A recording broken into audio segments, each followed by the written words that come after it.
महाराज जी, इस अधम का प्रश्न ये है कि यदि पत्नी पति वंचक हो जावे पर पुरुष से रति करे तो क्या पति का क्या कर्तव्य है, क्या उसे साथ रखना चाहिए? पहला प्रश्न। हाँ, पहले ही प्रश्न एक एक का। जैसे अपने को पता चल जाए कि अपनी जो पत्नी है वो धर्म विरुद्ध आचरण करके पर पुरुष से रति करती है, तो हमें चाहिए उसे प्यार पहले दे करके संभालना चाहिए।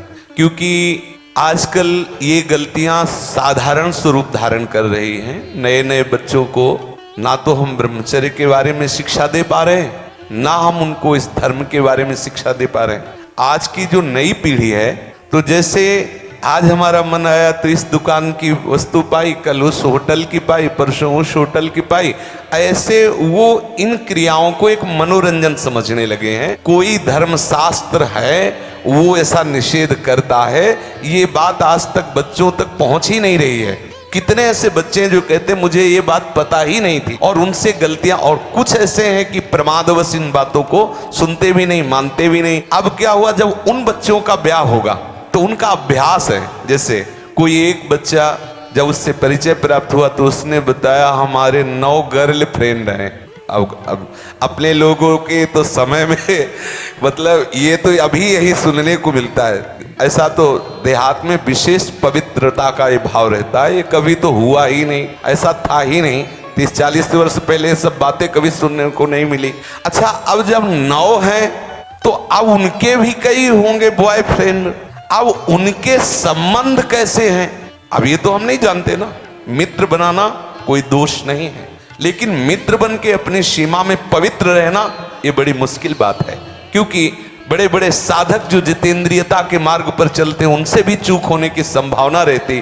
फिर जहां ये प्रश्न ही नहीं है जितेंद्रियता का, जहां साधन का प्रश्न ही नहीं है, वहां पवित्र रहा जा सके, मुझे तो लगता है असंभव, मुझे लगता है असंभव। अब यदि उनकी आदतें वहां खराब हो चुकी हैं तो ब्याह होने के बाद उस आदत को एकदम रोक पाना बहुत ही कठिन है। उसके मन में आएगा, चाहे जितना सुंदर उसका पति हो, लेकिन वो स्वभाव है, उसने कभी मर्यादा का पालन नहीं किया, तो उससे ये गलती हो जाना स्वाभाविक है, क्योंकि नींव खराब हो चुकी है। अब क्या करे, पहला कार्य पति का है कि उसे प्यार करके, लेकिन ये वही सुधार सकता है जो स्वयं में सुधरा हो। पहले पति को देखना चाहिए कि मैं एक पत्नी व्रत हूं, क्या मैंने कभी भ्रष्ट आचरण नहीं किए, क्या मैं अभी भ्रष्ट आचरण नहीं कर रहा। यदि नहीं तो फिर उसके लिए उत्तर है वो एक बार पत्नी को प्यार से दुलार से संभालने की चेष्टा करे, उसको समझाए कि उसका वो कार्य बहुत बुरा है। पति वंचक पर पति रति करई, रो रो नरक कल्प शत परई। न जाने कितनी ताड़ना उसको भगवत विधान से मिलती है। यदि आपको पति थोड़ा कुरूप मिल गया है, थोड़ा योग्य नहीं है, और आप ऐसा दुराचार इस भाव से, तो वो बहुत दंड का कारण बनेगा, वो बहुत हानि का स्वरूप है। अब हमें उसके सुधार के लिए उसे प्यार देने की आवश्यकता है, उसे समझाने की आवश्यकता है। उसकी आवश्यकता को हम महत्व दें, उसे प्यार के द्वारा। ऐसा नहीं है जो अंग खराब हो जाता है हम औषधियों के द्वारा उसे पुनः ठीक करते हैं।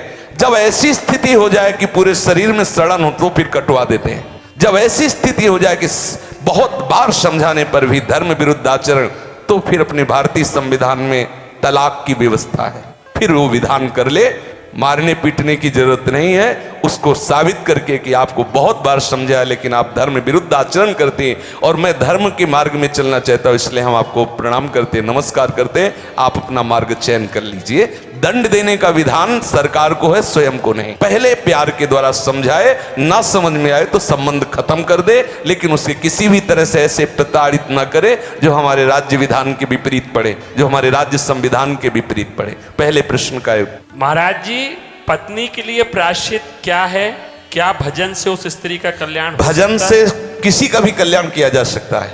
अगर वो व्यभिचारिणी पत्नी है और हमारे प्यार से वो सुधरना चाहती है तो भगवान नाम का आश्रय लेकर के उससे मार्ग में बढ़ाना चाहिए। वो निश्चित भगवत प्राप्त हो जाएगी, उसका निश्चित सुधार हो जाएगा। जब वैश्याएं भगवत प्राप्त हो गई तो वो क्यों नहीं हो सकती?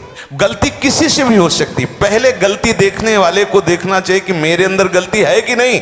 यदि नहीं है तब ये प्रश्न आता है संभालने का। यदि है तो पहले आप अपने में ब्रेक लगाइए। आप चलो भ्रष्ट आचरण से और उसको बनाना चाहो पतिव्रता, तो असंभव। यदि आप सत्य मार्ग से चलोगे तो आप में वो दम है, वो प्यार है, उसे समझाया जा सकता है। कितने ऐसे सद्भावना वाले हुए हैं कि संस्कारवश वैश्यालय में फंसी हुई लड़कियों को उन्होंने पत्नी स्वीकार किया और एक सदगृहस्थी की तरह जीवन उनको यापन करने का अवसर दिया। फिर वो तो पत्नी है, यदि वो स्वभावश गलती कर जाती है तो ऐसा नहीं कि आप उसको दंड दें। प्यार के द्वारा आदत है बिगड़ गई, उसे संभाला जा सकता है, आदत से सुधार किया जा सकता है। यदि नहीं सुधरती तब त्याग का प्रश्न उठता है, फिर उसे त्याग दे देना चाहिए। दंड देने का अधिकार नहीं। कोई एक कि किसी तरह भी ऐसी पत्नी को मार देना चाहिए, नहीं, ऐसा अधिकार नहीं। भारतीय संविधान में और भागवतिक संविधान में, दोनों में नहीं। त्याग कर दो। आपका संबंध नहीं बनता तो नमस्कार, आप अपने मार्ग को देखिए। हमारा आपका पाणी ग्रहण संस्कार हुआ था धर्म पूर्वक चलने के लिए। यदि आप धर्म पूर्वक नहीं चलती, आप स्वीकार करो कि आपको बहुत बार समझाने पर भी फर्क नहीं पड़ा, इसलिए आप अपना मार्ग चयन कर ली। ऐसा चलना चाहिए। और उद्धार तो अपिचेत दुराचारो भजते मां मनन्य भाग। जिसने ये निश्चय कर लिया अब लो नशानी अपना, आज से ही वो परम पवित्र है। आज से अभी साधुरेव समंतव्या सम्यक व्यवसिता। ऐसा गलती होती रही, स्वभावश गलती, आज से अब नहीं करूं। उसी समय से वो महात्मा है, वो पवित्र है, भगवत शरणागत है, इसलिए उसको आदर देना चाहिए। कल ये पापी था, ऐसी बात ध्यान करके हम उसका कभी अनादर न करें। कल भूल से उससे गलती हो गई, आज उसने निश्चय कर लिया अब नहीं करूंगा, उसे भरपूर प्यार। मुझे तो लगता है प्यार से पशु को अधीन किया जा सकता है तो स्त्री को क्यों नहीं अधीन किया जा सकता। मुझे तो लगता है यदि हम उसकी एक एक वृत्ति को अपने प्यार में पगा दें तो संभाला जा सकता है। प्यार एक बहुत बड़ी सामर्थ्य है, प्यार में बहुत बड़ी सामर्थ्य। कोई कितना भी गंदे स्वभाव का पुरुष हो या स्त्री हो, यदि वो परस्पर एक दूसरे को प्यार देने लगे तो सबको प्यार की भूख है, सबको प्रेम चाहिए, सबको चाहिए अपनापन। हो सकता है आपके द्वारा वो अपनापन उसे ना मिलता हो जो उसे चाहिए, अगर वो पूर्ण होने लगे तो हो सकता है उसका स्वभाव सुधर जाए।